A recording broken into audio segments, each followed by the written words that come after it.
The Lotus Sutra. Translated from the Chinese of Kumarajiva 2007. By Tsugunari Kubo and Akira Yuyama. Chapter 3. A Parable. Thereupon Sariputra stood up ecstatic and joyful, pressed his palms together and, gazing at the Buddha, the Bhagavat, said, "Now, hearing the words of this Dharma from the Bhagavat, my heart is full of joy, for I have experienced something unprecedented. What is the reason for this? In the past, when I heard this Dharma from the Buddha and saw the Bodhisattvas receive their predictions, I was not included. I grieved because I thought I had been deprived of the immeasurable wisdom and insight of the Tathagata. O Bhagavat! While I was dwelling alone under forest trees, whether sitting or walking, I was constantly thinking this: since we have also realized the true nature of the Dharma, why has the Tathagata tried to save us with the teachings of the inferior vehicle? The fault is ours, not the Bhagavat's. Why is this? If we had waited for your explanation about the way to achieve highest, complete enlightenment, we certainly would have been able to save ourselves by means of the Mahayana. However, we did not understand that you were teaching with skillful means, according to what is appropriate to us. When we first heard the Buddha's teaching, we immediately accepted, contemplated, and understood it. O Bhagavat! Since long ago I have reproached myself incessantly day and night. But now from the Buddha we have heard the unprecedented Dharma that we have never heard before, and it has removed all our doubts. I have obtained peace and tranquility in body and mind. Today I have finally realized that I am truly the heir of the Buddha, born from the mouth of the Buddha, incarnated from the Dharma, and that I have inherited a part of the Buddha Dharma. Then Sariputra, wanting to elaborate this meaning, spoke again in verse. When I heard the words of this Dharma, experiencing something unprecedented, my heart overflowed with joy, and I was rid of all my doubts. From long ago, ever since I heard the teaching of the Buddha, I have not lost the Mahayana. The words of the Buddhas are extremely rare and are capable of ridding sentient beings of their suffering. Although I had already attained freedom from corruption by hearing the Buddha's voice, I have also been rid of my anxiety. Whether I was dwelling in mountain valleys or under forest trees, whether I was sitting or walking, grieving and blaming myself deeply, I thought incessantly, how have I deceived myself? I am also the heir of the Buddhas, having entered the same incorruptible Dharma. Nevertheless, in the future, I shall not be able to explain the highest path. The golden color, the 32 marks, the 10 powers, and the liberations are all in the same Dharma. And yet I have not attained any of these. Moreover, such qualities as the 80 excellent and 18 special characteristics are completely lost to me. When I was wandering alone, I saw the Buddha in the great assembly filling the 10 directions with his fame and greatly benefiting sentient beings. I then thought, I have lost all these benefits, because I have been deceiving myself. I thought about this constantly day and night, and wanted to ask the Bhagavat, have I or have I not lost these? I always saw the Bhagavat praising the Bodhisattvas. That is why I pondered over such matters as these both day and night. Now I have heard the words of the Buddha, explaining to sentient beings the incorruptible Dharma, which is difficult to comprehend, and making them enter the terrace of enlightenment.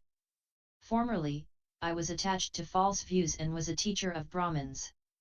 The Bhagavat, knowing my mind, removed the false views and taught nirvana.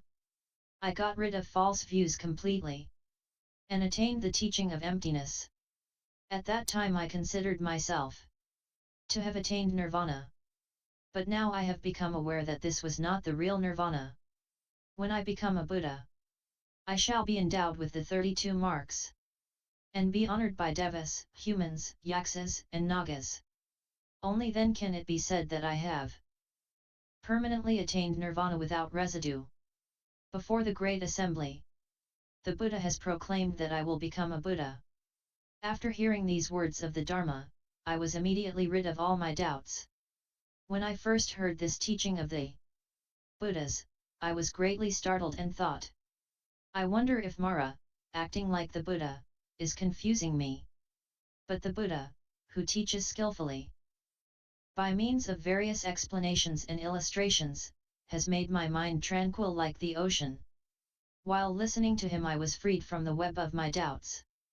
The Buddha has said that immeasurable Buddhas who have attained parinirvana in the past, established in the use of skillful means, have also taught this Dharma. Immeasurable Buddhas in the present and future will also teach this Dharma with various skillful means. The present Bhagavat, from the time he was born, and renounced household life until he obtained the path, and turned the wheel of the Dharma, has also taught through skillful means.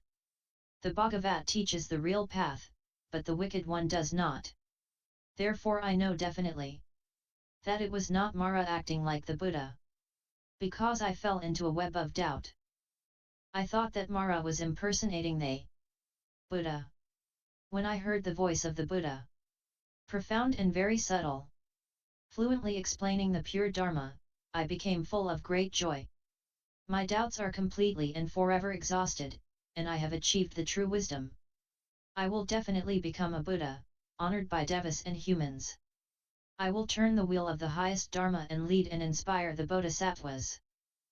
At that time the Buddha said to Sariputra, I will now reveal to you before the great assembly of devas, humans, sramanas, and brahmins that in the past, in the presence of 200,000 kotis of Buddhas, I led and inspired you constantly for the sake of the highest path. You have followed my instructions for a long time. Because I led you with skillful means, you were born in my Dharma. O Sariputra! In the past I inspired you to seek the Buddha path. Yet just now you had completely forgotten this and considered yourself to have attained nirvana. Now, because I want you to remember the path that you practiced according to your original vow in the past, I will teach the Sravakas. The Mahayana Sutra called the Lotus Sutra, the instruction for the Bodhisattvas and treasured lore of the Buddhas. O Sariputra! In the future after immeasurable, limitless, and inconceivable kalpas, you will have paid homage to thousands of myriads of kotis of Buddhas, preserved the true Dharma, and mastered the path practiced by the Bodhisattvas. You will become a Buddha called Padmaprabha, a Tathagata, Arhat, completely enlightened, perfect in knowledge and conduct, well-departed, knower of the world, unsurpassed, tamer of humans, teacher of devas and humans, Buddha, Bhagavat. Your land will be called Viraja. Its earth will be level and pure, ornamented, peaceful, and rich. The devas and humans will prosper. The earth will be made of lapis lazuli with a well-planned network of roads like a chessboard bordered with golden cords. Rows of 7 jeweled trees, which are always full of flowers and fruits, will line the borders of these roads. The Tathagata Padmaprabha will also lead and inspire sentient beings by means of the 3 vehicles. O Sariputra! When that Buddha appears, even though his will not be a troubled world, he will teach the 3 vehicles because of his original vow. This kalpa will be called Maharatna Pratimandita, meaning adorned with great jewels. Why will it be called Maharatna Pratimandita? Because in that world the Bodhisattvas will be like great jewels. The number of these Bodhisattvas will be immeasurable, limitless, inconceivable, and beyond all comparison. Known only by those with the power of the Buddha's wisdom. When they want to walk they will step on jeweled flowers. And these Bodhisattvas will not be those who are just setting out. Over a long time they will have planted roots of good merit and practiced the pure path of discipline and integrity in the presence of immeasurable hundreds of thousands of myriads of kotis of Buddhas. They will always be praised by the Buddhas and continually practice the Buddha wisdom. They will be endowed with transcendent powers and know well all the teachings of the Dharma. They will be honest, without falsity, and firm in recollection. That world will be filled with bodhisattvas like these. O Sariputra! The lifespan of this Buddha Padmaprabha will be 12 intermediate kalpas, not including the period after he becomes a prince and before he becomes a Buddha, and the lifespan of the people in that world will be 8 intermediate kalpas. After these 12 intermediate kalpas have passed, the Tathagata Padmaprabha will predict Bodhisattva Dh.Tiparipurna's attainment of highest complete enlightenment and will address the monks, saying, "This Bodhisattva Dh.Tiparipurna will become the next Buddha after me. His name will be Padmav.Sabhavikrama, a Tathagata, Arhat, completely enlightened. His Buddha world will also be like this one. O Sariputra! After the parinirvana of the Buddha Padmaprabha, the true Dharma will remain in the world for 32 intermediate kalpas, and the semblance Dharma will also remain in the world for 32 intermediate kalpas." Then the Bhagavat, wanting to elaborate on the meaning of this again, spoke these verses. O Sariputra! In the future, you will become a Buddha of universal wisdom named Padmaprabha, who will save innumerable sentient beings. Having paid homage to innumerable Buddhas, perfected the Bodhisattva practice and the qualities, including the 10 powers, you will attain the highest path. After immeasurable kalpas have passed, the kalpa will be called Prabhudaratna, and the world will be called Viraja, pure and without dirt. The earth will be made of lapis lazuli, and the roads, bordered with golden cords, will be lined with variegated trees of the 7 treasures which are always full of flowers and fruits. The bodhisattvas in that world will be always firm in recollection. All of them will be completely endowed with transcendent powers and the perfections, and will have properly practiced the bodhisattva path in the presence of innumerable Buddhas. Such mahasattvas as these will be led and inspired by the Buddha Padmaprabha. When this Buddha becomes a prince, he will abdicate his kingship and give up his worldly fame. Bearing his last body, he will renounce household life and attain the path of the Buddha. This Buddha Padmaprabha will live in the world for 12 intermediate kalpas, and the lifespan of the people in this world will be 8 intermediate kalpas. After the parinirvana of this Buddha, the true Dharma will last in the world for 32 intermediate kalpas, during which time many sentient beings will be saved. After the extinction of the true Dharma, the semblance Dharma will last for 32 intermediate kalpas.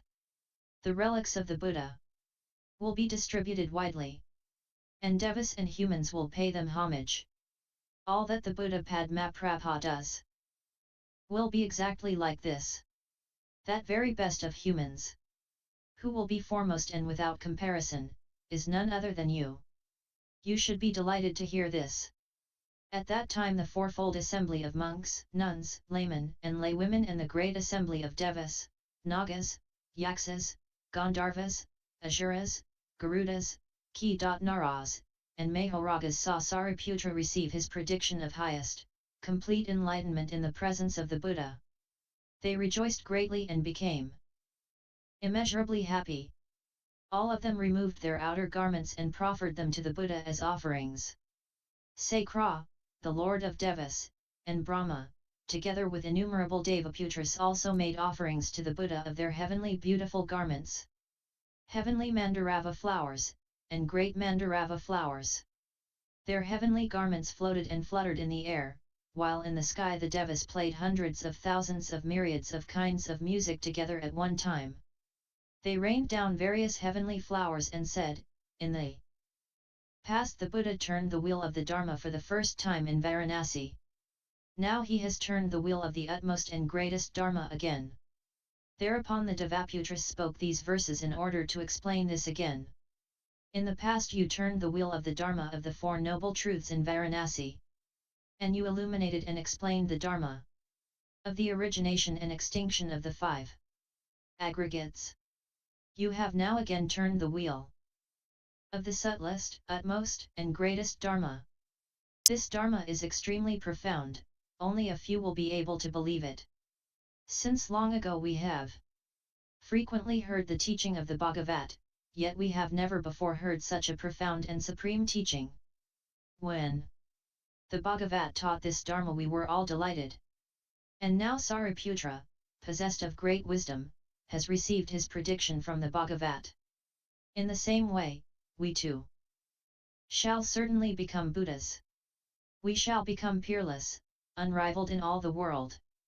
The path of the Buddha, which is difficult to understand, is taught with skillful means, according to what is appropriate for sentient beings. May the merits of our beneficial acts, whether of the past or the present, and those acquired in meeting the Buddha, be completely transferred to the Buddha path. At that time Sariputra said this to the Buddha, O Bhagavat! I now have no further doubts. I have received the prediction of the highest supreme enlightenment in the presence of the Buddha. When all those 1200 who have attained complete mental discipline were still under training in the past, the Buddha constantly led and inspired them, saying, My teaching overcomes birth, old age, illness, and death, and it leads to nirvana. Both those who were still in training and those who were not thought that they were free from false views about the self, existence and non-existence, and declared that they had attained nirvana. Yet now, in the presence of the Bhagavat, they have heard what they have never heard before and have fallen into doubt. Splendid, O Bhagavat! I entreat you to explain to the fourfold assembly the reason why, and free them from their doubts. Then the Buddha said to Sariputra, Did I not previously tell you that all the Buddha Bhagavats explain the Dharma with various explanations and illustrations using skillful means, all for the sake of highest, complete enlightenment? All of these teachings are for leading and inspiring the Bodhisattvas. Moreover, Sariputra, I will now clarify what I mean with illustrations. Those with wisdom will be able to understand through these illustrations. O Sariputra! Suppose there were an aged and extremely affluent man, either in a town, city, or country, who has immeasurable wealth, abundant estates, mansions, and servants. He has a spacious house, yet it only has a single entrance. Suppose many people live there, as many as 1, 2, or even 500 people. The buildings are in poor repair, the fences and walls are crumbling, the pillar bases are rotten, and the beams and frame work are dangerously tilted. Suddenly and unexpectedly, fires break out everywhere, setting the house swiftly aflame. The children of this man, 10, 20, or 30 in number, are in the house. The affluent man, seeing the fire breaking out everywhere, becomes alarmed and terrified. He thinks, I am capable of escaping through the burning entrance in safety, but my children are absorbed in play within the burning house and are not aware of the fire, do not know, are not alarmed or terrified, and the fire is approaching them. They are not troubled about their suffering nor do they intend to leave the house. O Sariputra, this affluent man thought, Since I am still physically strong I could take the children out of the house in the folds of my garment or on top of a desk. He further thought, There is only one entrance to this house and it is very narrow. The children, who are immature and still unaware, are attached to their place of play. They may fall into danger and be burned by the fire. I should now tell them of the danger, this house is already burning. They must escape as quickly as they can to avoid being burned by the fire. After considering this he urged the children according to his thought, Children, run out immediately. Although their father in his concern has given them the proper advice, the children are immersed in their play and do not accept it. They are neither alarmed nor afraid and have no intention of leaving the burning house. Moreover, they do not even know what a fire is, the condition of the house, or what they may lose. They merely run about, back and forth, looking at their father. Thereupon the affluent man thought, This house is already engulfed in flames. If my children and I do not get out, we shall perish in the fire. I will now use skillful means to help my children escape from this disaster.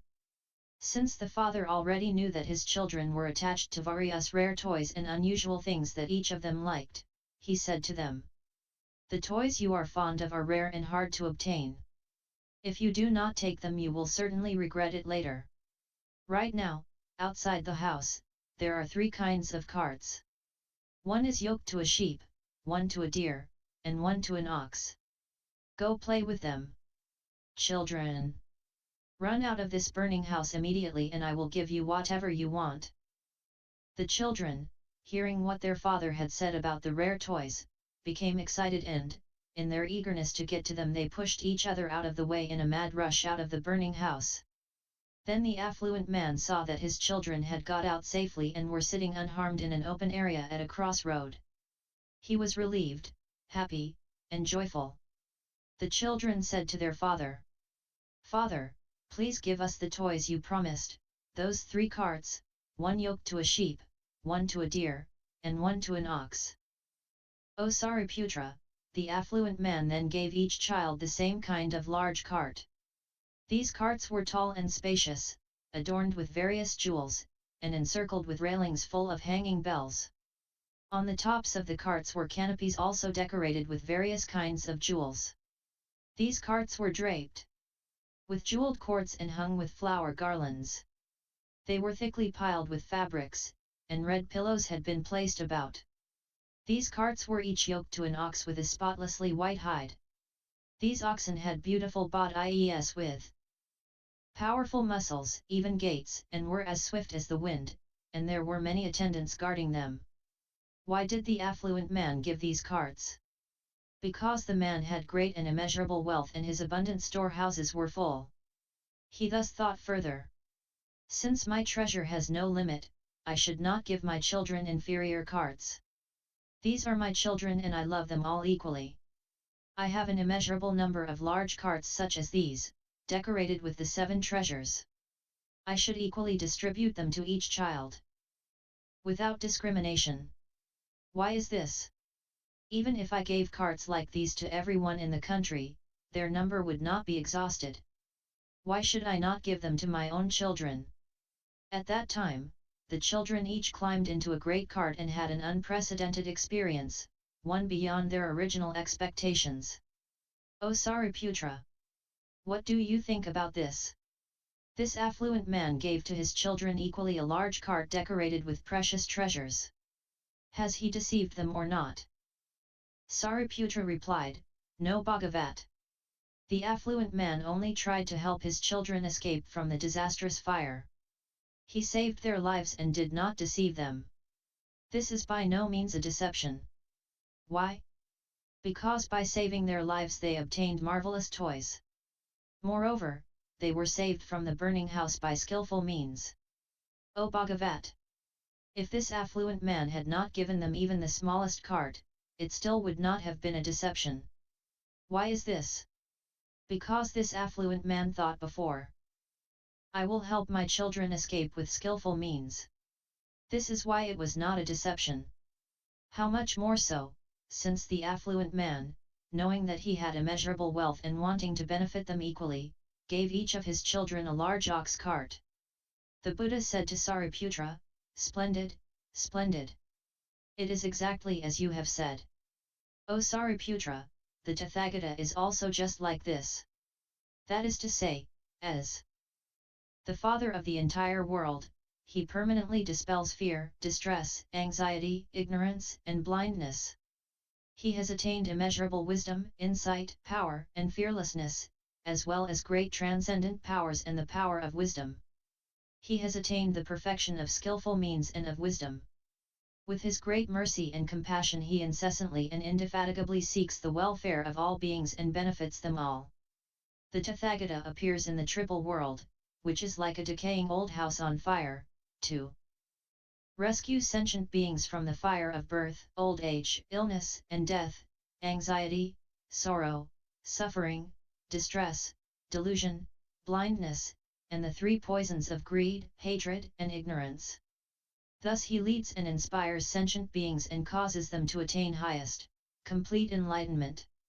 The Tathagatas see all sentient beings burning in the fire of birth, old age, illness and death, anxiety, sorrow, suffering, and distress. Because of the desires of the 5 senses and the desire for monetary profit they also experience various kinds of suffering. Because of their attachment and pursuits they experience various kinds of suffering in the present, and in the future they will suffer in the states of existence of hell, animals, and hungry ghosts, pretas. If they are born in the heavens or in the human world they will experience a variety of sorrows such as suffering from poverty and destitution. separation from loved ones, or suffering from encounters with those they dislike. Although sentient beings are immersed in such sorrows, they rejoice and play. They are not aware, shocked, startled, or disgusted, nor do they seek release. Running around in the burning house of the triple world, they experience great suffering and yet they do not realize it. O Sariputra! Seeing these things, the Buddha thought, since I am the father of sentient beings, I must rid them of their immeasurable suffering and distress. I will cause them to rejoice through the immeasurable and limitless pleasure of the Buddha wisdom. O Sariputra! The Tathagata further thought, if I proclaim the Tathagata's wisdom, insight, power, and fearlessness to sentient beings with my transcendent powers and the power of my wisdom alone, without using skillful means, it will be impossible to save them. Why is this? Because these sentient beings have not escaped from birth, old age, illness and death, anxiety, sorrow, suffering, and distress, and are being burned in the blazing house of the triple world. How would they be able to understand the Buddha's wisdom? O Sariputra! Although that affluent man had physical strength, he did not use it.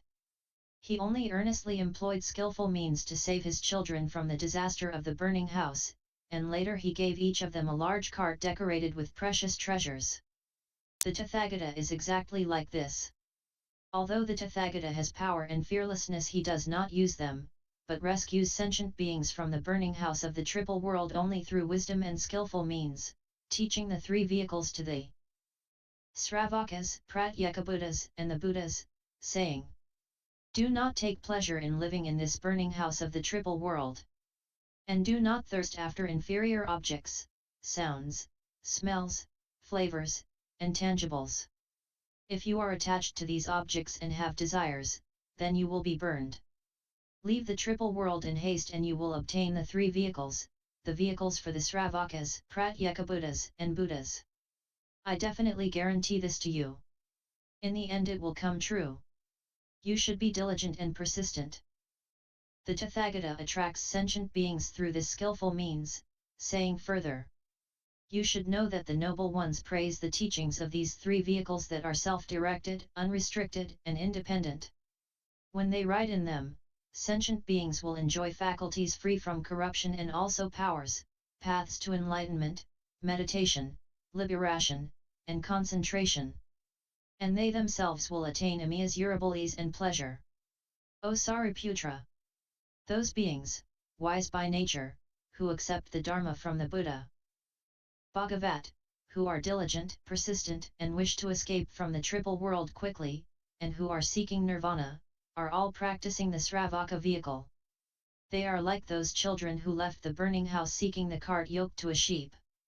Those beings who accept the Dharma of the Buddha Bhagavat, who are diligent and persevere in seeking the wisdom of the self-generated one and enjoy tranquility for themselves, who profoundly know the causes of and reasons for existence, are all practicing the Pratyekabuddha vehicle.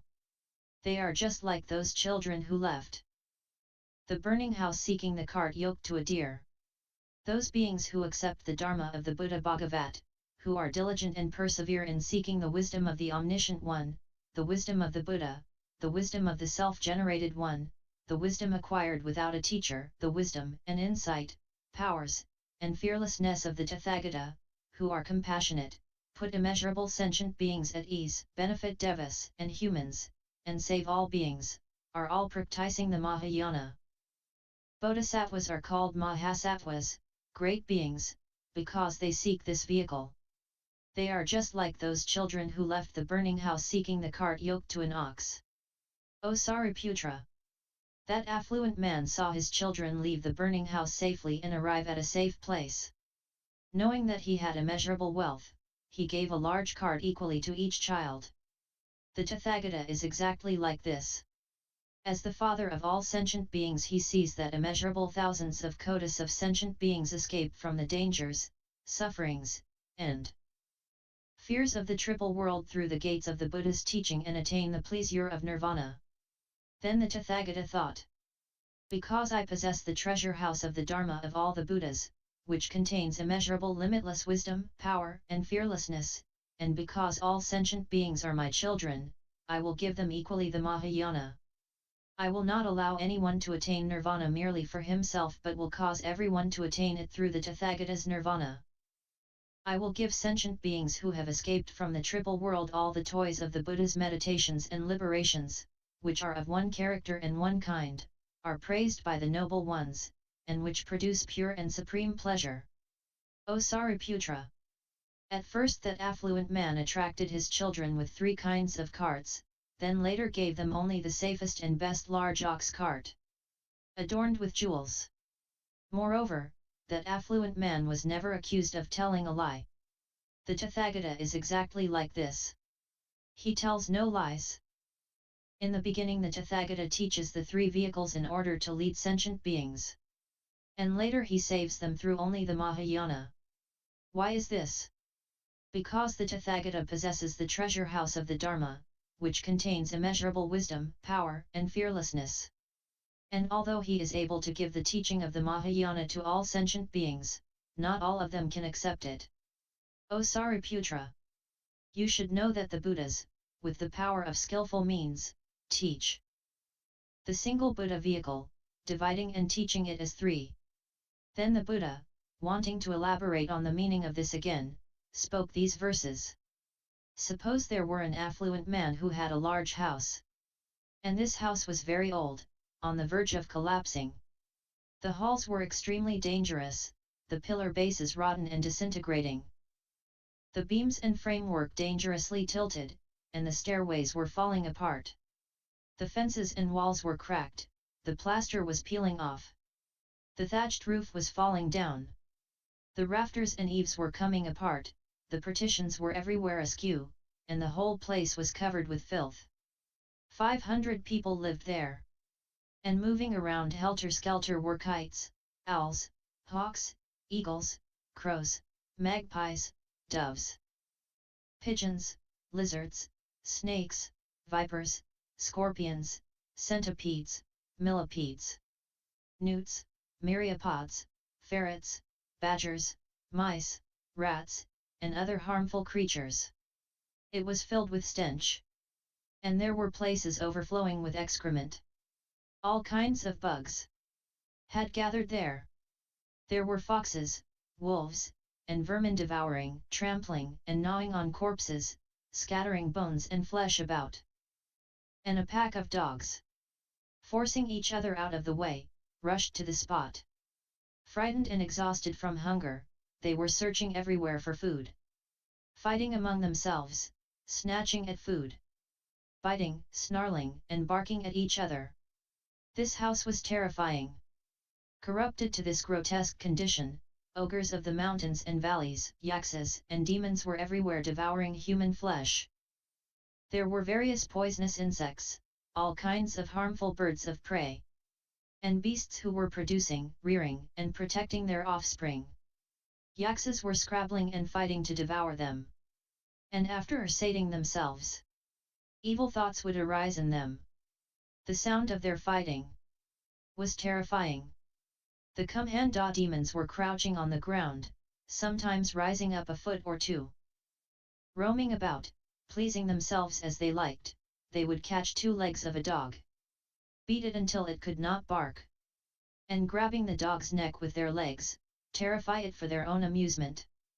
There were also other demons living there with large bodies, naked, dark, and gaunt. They were screaming horrifying howls, crying out while searching for food. Other demons were there, some with needle-like throats, while others had necks like a cow's head. Some had those of human flesh-eaters or dog devourers. Their hair was disheveled like rank weeds. And they were destructive and malicious. Driven by hunger and thirst, they were crying and scurrying about. Yaksas, hungry ghosts, and various malicious birds and beasts were peering out of the windows and running frantically in all directions, driven by hunger. In this house, with its immeasurable terrors, there were many such horrendous things as these. Now suppose this old and decaying house belonged to a man. And this man came out from it a short distance. Soon after, the house suddenly burst into flames behind him. The fire instantly spread in all directions. The frame, beams, rafters, and pillars exploded, and shaking, split and crashed, while the fences and walls collapsed. All the demons screamed out loudly. The hawks, eagles, other birds, and Kumhanda demons, panicked and terrified, could not get out. Malicious beasts and poisonous insects concealed themselves in holes. There were also Pisaka demons dwelling there who, because of little merit, were chased by the flames. They were tearing at each other, drinking blood and eating flesh. A horde of vermin had already died off, and the large malicious beasts raced to devour them, while the smoke of the stench flowed and filled everywhere. As the centipedes, millipedes, and poisonous snakes rushed, burning, out of their holes, the Kumhanda demons devoured them one after another. The hungry ghosts, with their hair on fire, ravenous, thirsty, and suffering from the heat, frantically scurried about. In this way, the house was extremely terrifying with poison and fire, and disasters more than one. Then the householder, who was standing outside the entrance of the house, heard someone say, "Just a moment ago, in the midst of their play, your children entered this house. Being young and ignorant, they are attached to playing games." Hearing this, the affluent man was startled and went into the burning house to save them from the disaster of the fire. As he thought fit, he warned the children and explained the various dangers. There are malicious demons, poisonous insects, and the fire is raging everywhere. There are endless horrors, one right after another. There are poisonous snakes, lizards, vipers, yakses, Kumhanda demons, vermin, foxes, dogs, hawks, eagles, kites, owls, and centipedes, all acutely suffering from hunger and thirst, and all extremely terrifying. These horrors are difficult to deal with, how much more so the conflagration. But the children, being ignorant, would not listen to their father's warning. Still attached to their games, they kept right on playing. Thereupon the affluent man thought, "My children by doing this increase my distress. There is nothing to enjoy now in this house. Nevertheless, my children who are absorbed in play will not accept my instructions, and so will be hurt by the fire." Then he immediately thought that he should advise his children, using various skillful means, and said, "I have a variety of unusual toys, such as fine carts adorned with beautiful treasures, yoked to sheep, deer, and oxen. They are just outside the gate. O children, come out of the house.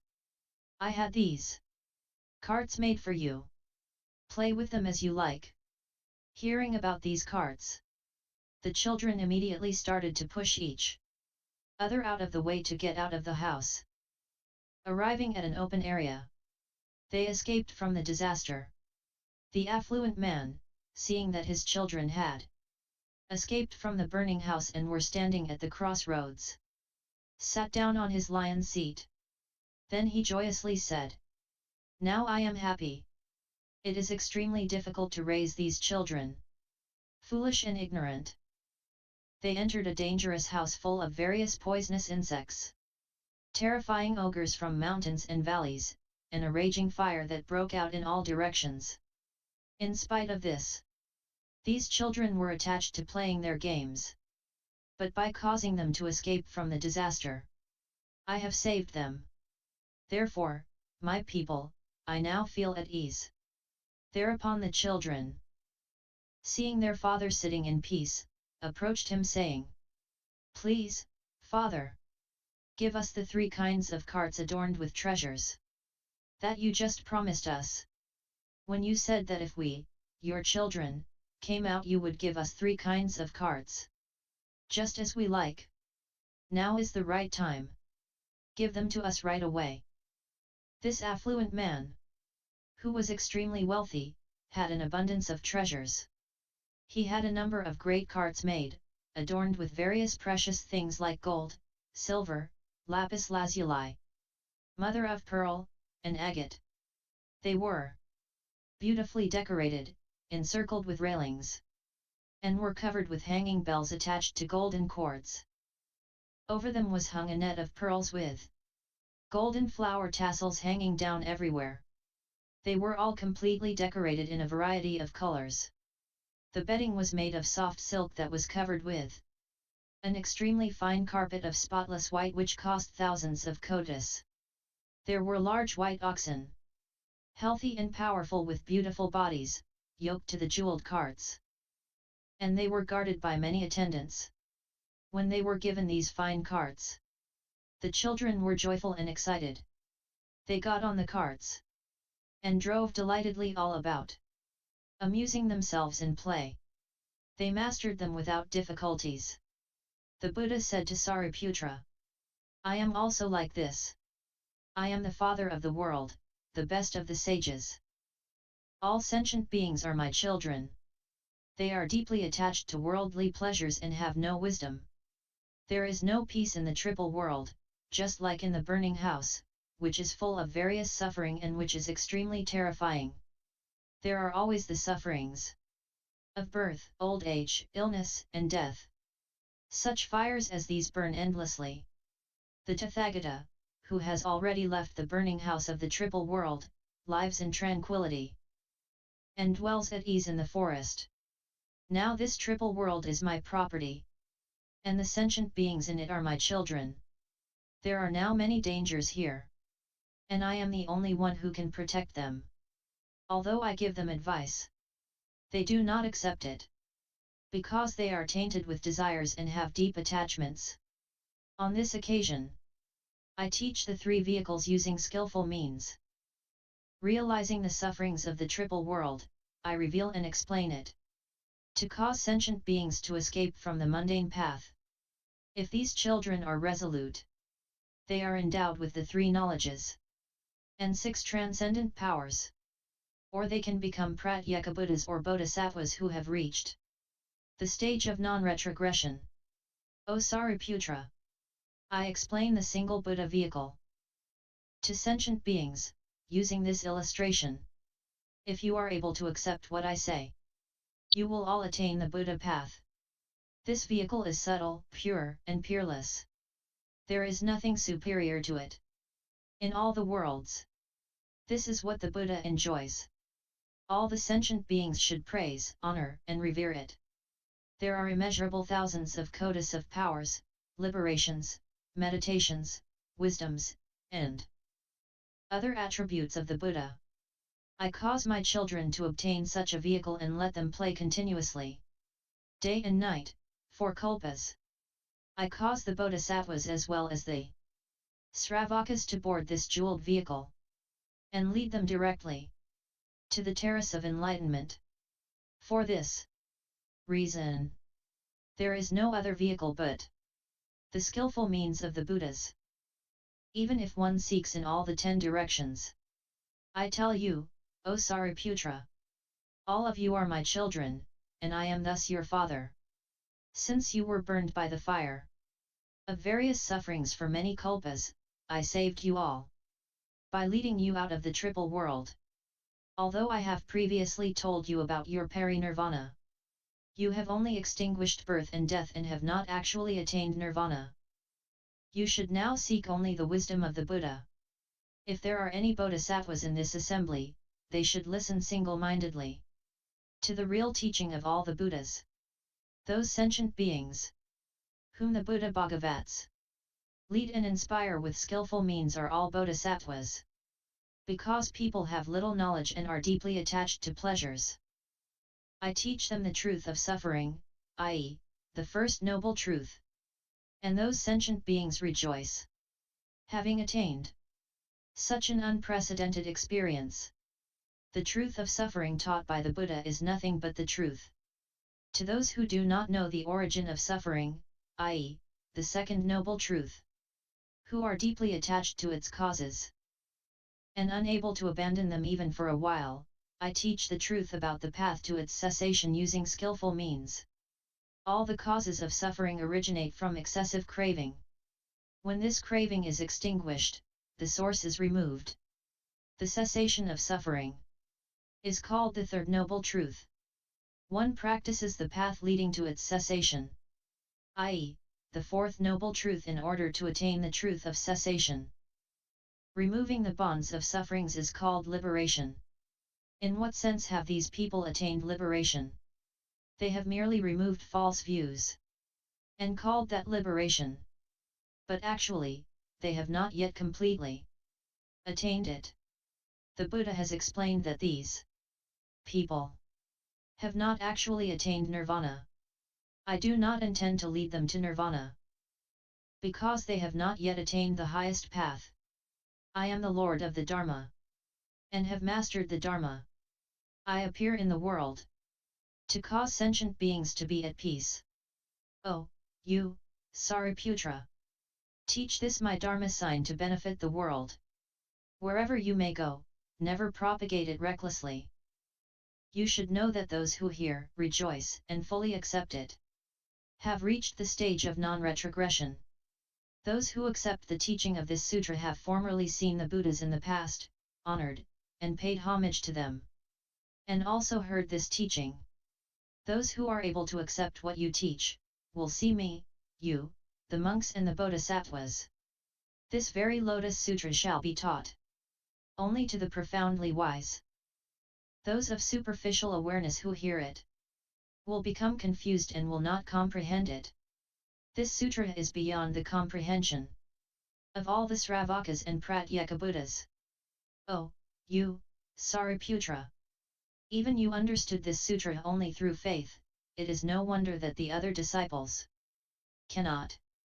They accept this sutra because they believe the Buddha's teaching, but it is beyond their intellectual comprehension. O Sariputra!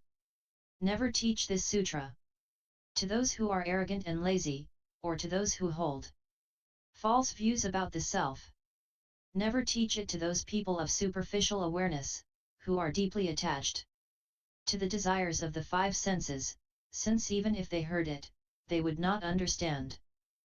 Those people who will not accept and who disparage this sutra will consequently destroy the seed of the Buddha in the entire world.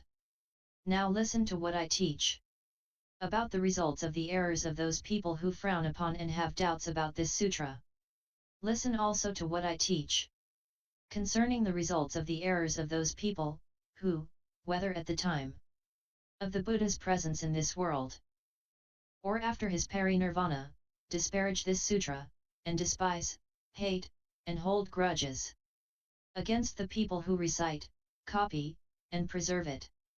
When such people die, they will go to the avasai hell, and after spending a kalpa there, will be born in the same way, again and again for innumerable kalpas. After coming out of this hell, they will be reborn as animals.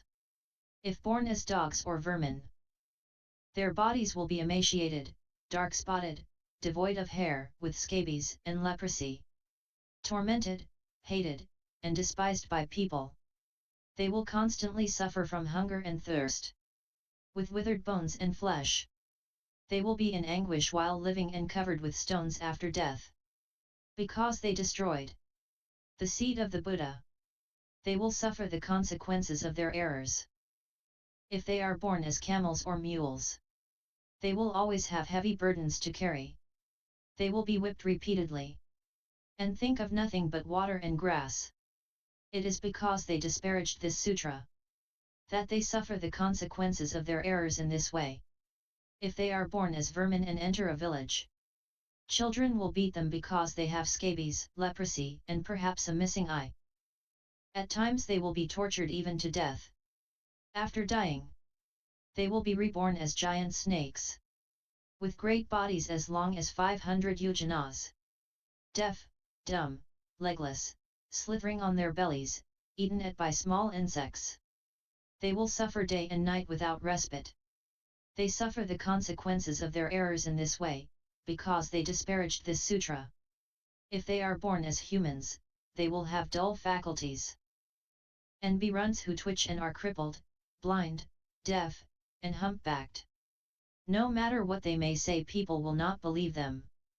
Their breath will always be foul. They will be snatched at by demons. Being poor and degraded and enslaved by others, they will be emaciated from many illnesses and will have nowhere to turn. When they approach others, they will be disdained. Even if they manage to get something, they will immediately lose it. Even if they study medicine and cure themselves according to the correct method, they will suffer from other illnesses again, and may even die. When they get sick, no one will tend to them. And even if they take the proper medicine, their pain will increase. Every hand will be turned against them, threatening them, pilfering and stealing from them. They will fall helplessly into this plight because of their transgressions. Such erring people will never see the Buddha, the king of seers, preaching the Dharma and leading and inspiring people. Such people will always be born into difficult circumstances. Crazed, unheeding, and unthinking, they will never hear the teaching. They will be born deaf and dumb, with defective faculties. For as many immeasurable kalpas as the sands of the Ganges river, though they will always find themselves in hell, they will feel as if they were playing in a pleasure garden. Although they are in other troubled states of being, they will feel as if they were in their own home. They will live among camels, mules, boars, and dogs. These are the results of their error in disparaging this sutra. If they are born as human beings, they will be deaf, blind, mute, impoverished, and decrepit. Such will be their adornments. They will have dropsy, gonorrhea, scabies, leprosy, and tumors. Such diseases as these will be their clothing. Their bodies will always be foul, filthy, and impure. Their deep attachment to false views about the self will cause their anger and passion to increase. Their sexual desires will be insatiable, with either birds or beasts as their objects. These are the results of their errors in disparaging this sutra. The Buddha said to Sariputra, if one were to explain the consequences of the errors of those who disparage this sutra, it would take more than a kalpa. For that reason I am now telling you never to expound this sutra. To those who have little wisdom, you should teach it. Only to those people of sharp faculties who are wise, learned, and understanding, who have good memories and erudition, and are seeking the Buddha path. You should teach it to those who have seen hundreds of thousands of kotis of Buddhas, who have planted good roots, and are resolute. Teach it to those who strive, always practice compassion, and give unsparingly of their bodies and lives. You should teach it to those who are respectful and devoid of hypocrisy, who are living alone in mountains and valleys away from fools.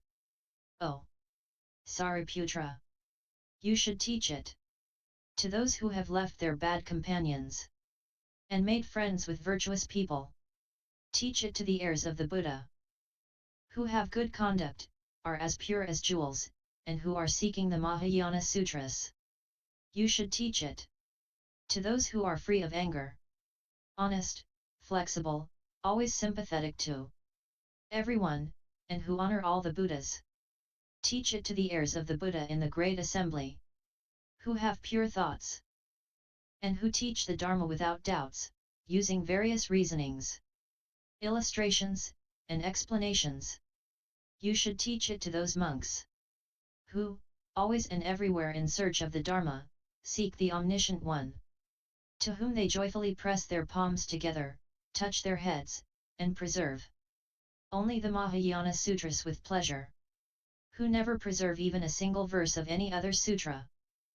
Teach it to those who seek this sutra as intently as they seek for the relics of the Buddha, who after obtaining it will accept it respectfully, with bowed heads, and will not seek any other sutra, and will never think about heretical scriptures.